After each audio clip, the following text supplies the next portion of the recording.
Bonjour à toutes et à tous. Alors, imaginez la scène, on est face et sa copie du brevet de français, on vient de lire le texte et là on découvre les questions. Et bien souvent c'est un peu la panique, on a l'impression d'être face à une avalanche de questions qui ont l'air toutes plus compliquées les unes que les autres. D'un coup, on vous demande d'identifier une figure de style très précisément. Et puis, la question d'après, pouf, on change complètement de sujet, il faut relever un champ lexical. Et pour finir, on doit retrouver qui se cache derrière un pronom un peu vague, bref, on peut très vite se sentir dépassé. Du coup, la grande question, c'est comment on fait pour s'y retrouver, pour mettre un peu d'ordre dans tout ce chaos apparent. Comment on peut aborder ça sereinement, en sachant ce qu'on attend vraiment de nous. Eh bien, la bonne nouvelle, c'est qu'il existe une clé, une méthode toute simple pour organiser cette confusion. Le secret, c'est de comprendre que toutes ces questions, en fait, ne sont pas si différentes les unes des autres. Et voilà, le secret, il est là. Derrière des formulations qui semblent très variées, on cherche en fait toujours à évaluer les mêmes grandes compétences d'analyse. Et une fois qu'on a compris ça, croyez-moi, tout devient beaucoup plus clair. On peut en fait tout regrouper en trois grandes familles, trois piliers. Le premier, c'est tout ce qui tourne autour du verbe. Le deuxième, tout ce qui concerne le choix des mots, le vocabulaire. Et le troisième, c'est la charpente du texte, sa logique. Allez, on va explorer ces trois piliers ensemble.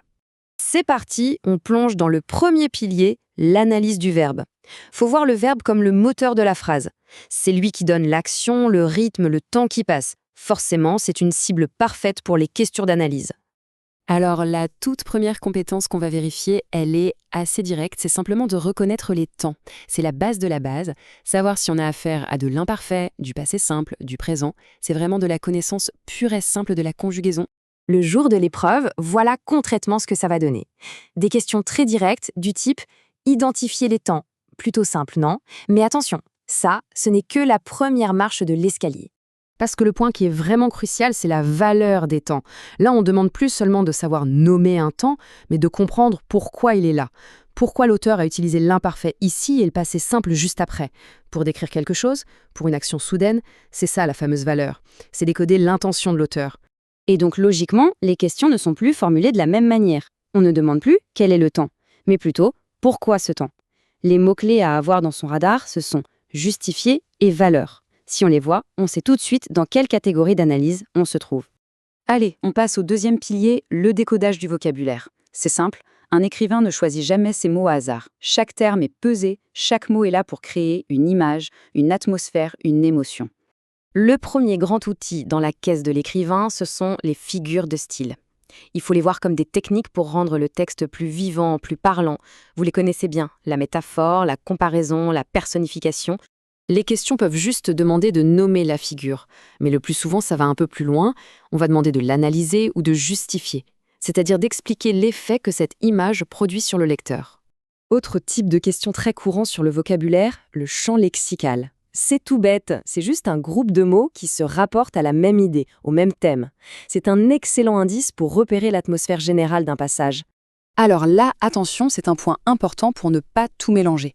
Un champ lexical, c'est un ensemble de mots qui dessine un thème général. Une figure de style, c'est un procédé unique qui crée une image très précise. Il faut bien faire la différence entre les deux.